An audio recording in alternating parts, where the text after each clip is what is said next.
السلام عليكم ورحمة الله وبركاته. الحمد لله رب العالمين، والصلاة والسلام على أشرف المرسلين وعلى آله وصحبه أجمعين. اللهم انفعنا بما علمتنا وعلمنا ما ينفعنا، اللهم زدنا علما وارزقنا فهما وآتنا حكمة. اللهم بارك لنا في مجلسنا هذا برحمتك يا أرحم الراحمين، والحمد لله رب العالمين. Amma ba'd, ikhwani rahimakumullah, dimanapun berada dan yang mendengarkan, kita lanjutkan kajian tafsir surah Al-Fajr, surah ke-89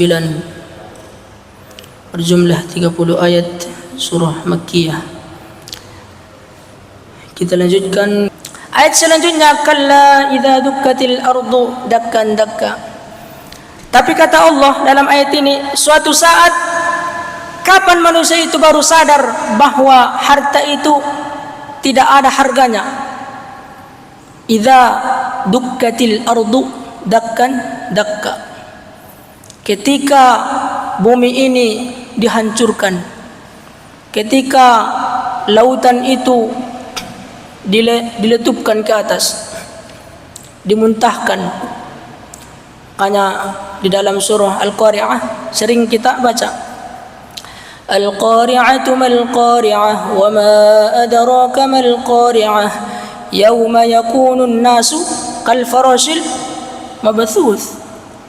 Engkau melihat manusia itu bagaikan bulu-bulu domba yang dihempas angin, terbang, hilang begitu saja, tak bermakna.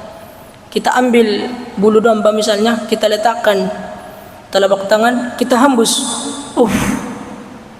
Begitulah perumpamaan manusia nanti ketika hari yang dijanjikan itu datang.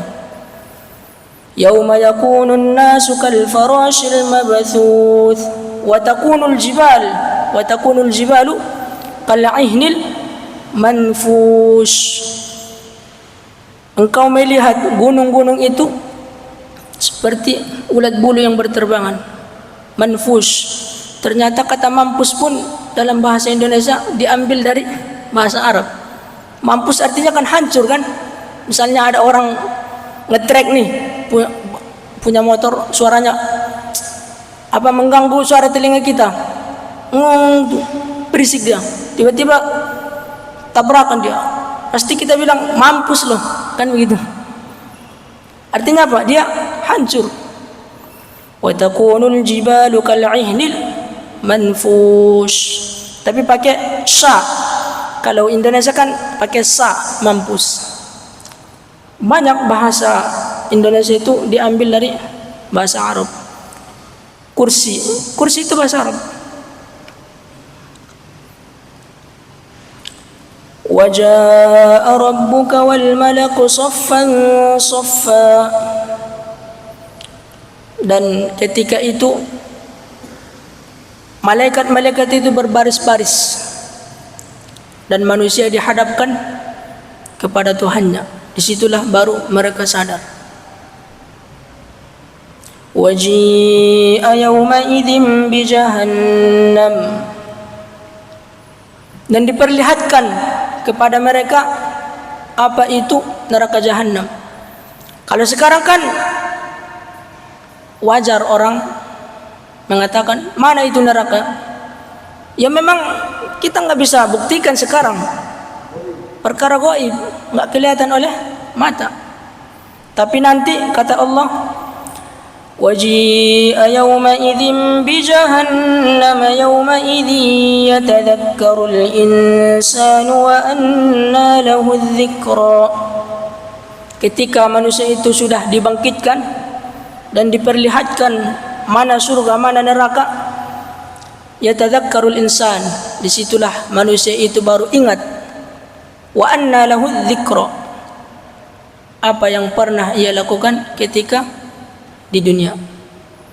Ini nanti perbuatan kita sekarang ini akan bersaksi. Sajadah om itu nanti akan bersaksi di akhirat bahwa dia pernah diduduki untuk membaca Al-Quran. Peci yang om pakai nanti akan bersaksi di akhirat. karena pernah dipakai untuk salat. Ini handphone ini nanti akan bersaksi bahwa dia pernah digunakan untuk merekam kajian Al-Quran. Semua yang pernah kita sentuh, yang kita lihat, yang kita dengar, yang kita injakkan kaki di atasnya, semua akan bersaksi. Dalam surah Yasin dikatakan, Al-yawma nakhtimu ala afwahihim wa tukallimuna aydihim wa tashhadu arjuluhum bima kanu yaksibun. Mulut kita nanti akan dikunci. Kalau sekarang masih bisa. Makanya keadaan di dunia itu selalu berbeda dengan keadaan di akhirat. Kalau kita pengen tahu bagaimana keadaan akhirat, jangan samakan dengan keadaan dunia. Hari ini mulut kita masih bisa, ngomong apa aja bisa. Mau ngomong kotor bisa, ngomong baik bisa. Ngomong yang berpahala bisa, ngomong yang berdosa bisa. Tapi di akhirat tidak bisa, terkunci. Wa tukallimuna aydihim. Al-yawma nakhtimu ala afwahihim. Kami kunci mulutnya. Gimana itu kuncinya itu? Jangan kita tanya, itu urusan Allah. Apakah berbentuk gembok, itu bukan urusan kita. Yang terpenting dalam ayat itu dikunci. Artinya tidak bisa berdusta. Wa tukallimuna aydihim. Tangan ini akan bersaksi. Pernah digunakan untuk apa, menyentuh apa, apakah pernah menganiaya orang. Wa tashhadu arjuluhum, kaki pun akan bersaksi. Bahkan kulit ini akan bersaksi. Dalam surah Fussilat, wa qalu li juludihim lima syahidtum alaina. Sampai manusia itu heran, kok kalian bisa berbicara? Siapa yang membuat kalian berbicara? Manusia bertanya kepada kulit. Qalu antaqana Allahu alladhi antaqa kulla syai'. Yang membuat kami berbicara adalah Allah Subhanahu wa ta'ala. Semua segala sesuatu dibuat berbicara. Maka ayat 24, disitulah manusia baru keluar kata-kata andaikan. Andaikan itu dalam bahasa Arab ya laitani, ya laitani. Ayat 24, yaqulu ya laitani qaddamtu li hayati. Dia berkata ya laitani, aduhai, sekiranya, sekiranya, sekiranya, andaikan, andaikan, andaikan. Tapi itu sudah di akhirat. Kalau waktu di dunia, nggak ada itu katanya. Mana itu akhirat katanya.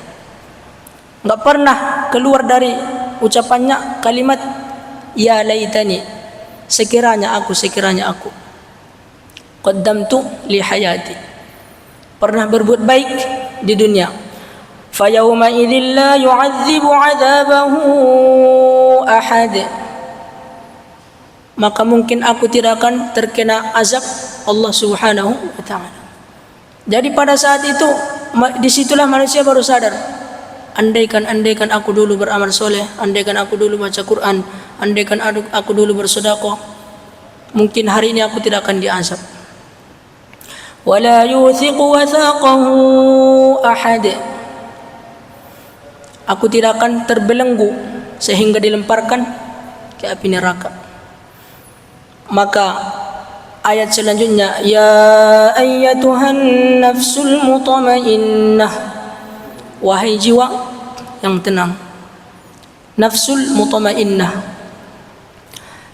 irji'i ila rabbiki radiyatan mardiyah, kembalilah kepada Tuhanmu. Fadkhuli fi ibadi, masuklah ke dalam golongan hambaku. Wadkhuli jannati, masuklah ke dalam surgaku. Ayat ini menarik. Jannah, ibadi, radiyatan mardiyah, mutmainnah. Maka syarat untuk masuk surga nafsul mutmainnah, jiwa yang tenang. Yang kedua, radiyatan, engkau ridho kepada Tuhanmu. Yang ketiga, Tuhanmu pun ridho kepadamu. Yang keempat, fadkhuli fi ibadi, engkau benar-benar menghambakan dirimu kepadanya. Ini syarat untuk masuk surga. Lengkap. Nafsul mutmainnah, jiwa yang tenang. Apa yang dimaksud dengan jiwa yang tenang? Nafsu yang sudah tunduk. Apa? Tunduk. Dia sudah tunduk, tidak lagi menginginkan keburukan. Dia lebih suka, lebih senang untuk diajak kepada kebaikan. Diajak baca Quran, senang. Diajak baca solawat, senang. Diajak solat, senang. Diajak dakwah, senang.